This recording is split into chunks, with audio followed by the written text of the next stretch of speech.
মোৰ জীৱনত বহুত বেছি দুখৰ সময় পাৰ হৈ গৈছে বহুত দুখ মই সহ্য কৰিও লৈছোঁ বহুত মানে কষ্ট সহ্য কৰি লৈছোঁ কিন্তু মোৰ জীৱনত কেইটামান মাহ মানে 3টামান মাহ মোৰ জীৱনৰ বহুত বেছি দুখৰ সময় আছিল সেই সময়খিনি মানে এনেকুৱা আছিলে যে আমাৰ হিমাংশুক মানে দেউতাকে লৈ গুচি গৈছিলে লৈ যোৱাৰ পাছত মই সেইখিনি সময় বিচাৰি যাওঁ নাপাওঁ তাৰপিছতে লুকুৱাই কিনে থৈ দিয়ে ইফালে যাওঁ নাপাওঁ তাৰপাছতে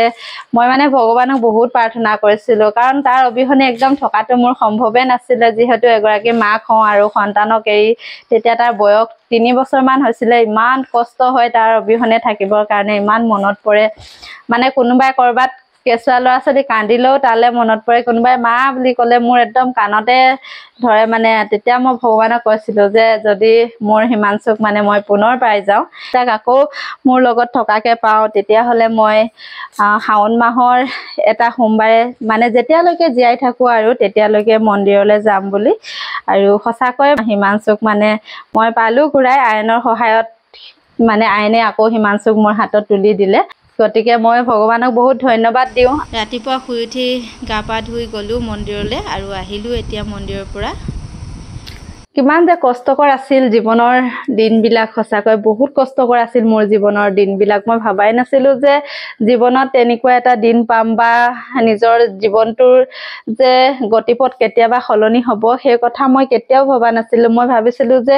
জীৱনটো খুব সোনকালে শেষ হৈ যাব কৰবাত এনেকুৱাকৈ শেষ হৈ যাব য'ত নিজৰ কোনো অস্তিত্বই নাথাকিব কিন্তু কেতিয়াও কাৰো বেয়া কৰা নাছিলোঁ সেইকাৰণে চাগে ভগৱানেও ভাবিলে যে ইমান আৰু কষ্ট দি থকা ভাল নহয় আগতে মানে ইমান অভাৱ অনাটন আছিল ইমান কষ্ট আছিল এযোৰ কাপোৰ এখন কাপোৰৰ কাৰণে সঁচাকৈ ইমান মানে তৰপিছিলোঁ জীৱনটোত কাপোৰ কানি নাছিল আগত আমাৰ পিন্ধিবৰ কাৰণে বিশেষকৈ মোৰ একেবাৰে নাছিল কাপোৰ কানিৰ কাৰণে বহুত দুখ পালোঁ যেতিয়া ঘৰত আছিলোঁ মাহঁতৰ ঘৰত আছিলোঁ মোৰ গাভৰু সময়ত মোৰ চুইদাৰ এযোৰ পিন্ধাৰ খুব বেছি মন আছিলে ইমানেই মোৰ চুইদাৰ এযোৰ পিন্ধিবলৈ মন আছিলে ধুনীয়াকৈ চিলাই কিন্তু আমাৰ দেউতাৰ যিহেতু তেনেকুৱা কোনো উপাৰ্জন নাছিলে আমনি কৰিবও নোৱাৰোঁ গতিকে চুইদাৰ এযোৰ পিন্ধাৰ আশাবোৰ আশা হৈ থাকি গৈছিলে মোৰ আৰু সেইকাৰণে মানে এতিয়া মোৰ যি মন যায় মই সেইটোকে পিন্ধোঁ কোনে কি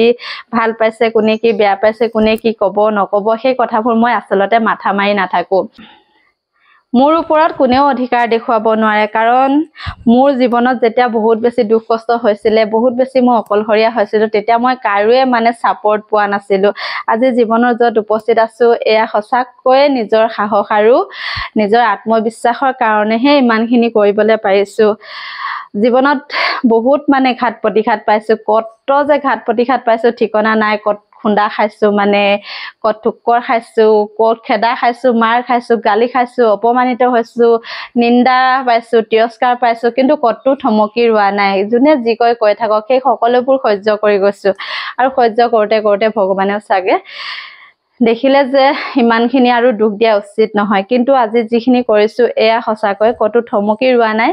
আৰু সদায় মানে ব্যস্ত থাকিবলৈ চেষ্টা কৰোঁ মানুহৰ জীৱনৰ দুখ সুখবিলাক অহা যোৱা কৰি থাকে কিন্তু কাম বনখিনি কৰি থাকিব লাগিব পইচা নাথাকিলে মানে চব মিছা কিবা এটা ভুল কৰকচোন আপুনি বা মই কিবা এটা যেতিয়া ভুল কৰোঁ তেতিয়া মানে আমাক সমালোচনা কৰিবলৈ হেজাৰজন ওলায় কিন্তু যেতিয়া আমাৰ জীৱনত দুখ হয় তেতিয়া আমাক সহায় কৰিবলৈ না কোনোবা আপোন এজন ওলায় না কোনোবা বংশ পৰিয়াল ওলায় কোনোৱে নোলায় আমি অকলশৰেই নিজৰ জীৱনৰ প্ৰতিটো সংঘাতৰ সৈতে যুঁজ দিব লগা হয়